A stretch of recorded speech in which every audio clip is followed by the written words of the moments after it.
The owner of this boat said, please don't make a, I just bought this boat video on me, but here we go.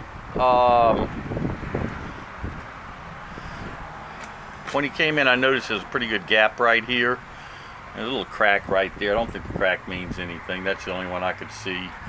But he's already tightened this side up and pulled it in. I'd say it took a couple of threads on it. Hadn't tightened this one up. We took the lock nut off, but you could see, I don't know if the camera will pick it up, you can actually see the bolt in the gap there, so you know it's loose. But we've done some serious maintenance on it. There was his impeller. You could see it's been dry started,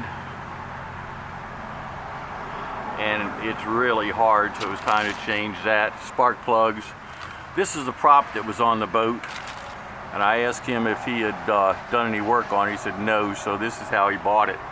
You can see that is bent up really pretty bad, and someone knew it was a problem because they'd been grinding on it. And the other funny part is this is a Yamaha.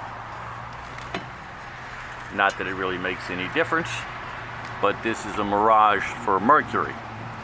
What does do that, make a difference, is the holding the prop nut on.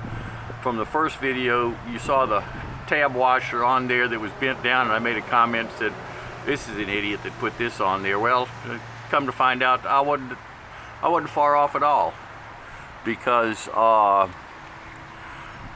this is the nut that we took off, and it was pretty well cross-threaded and really didn't want to tighten up, and so that they were fighting that battle. There's plugs we put in it, but this is how it should look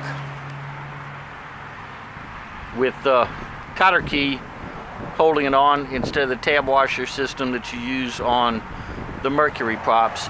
And we took a stainless steel one off because it was just, you don't need a stainless steel on a pontoon boat.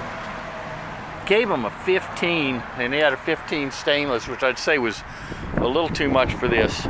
And I pointed out before, it was interesting that that lower unit does not originally come with this motor, because you can see this has been left in the water, and that's why it's got dappling on the paint, and the paint doesn't match the lower unit. So this is not the original one that came on here.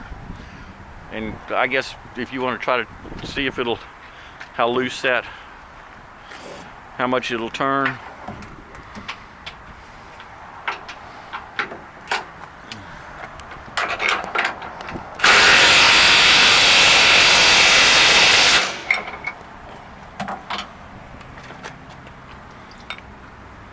I like that, and we'll tighten up the bottom one too. So we'll start it up in just a minute, and then we'll know that.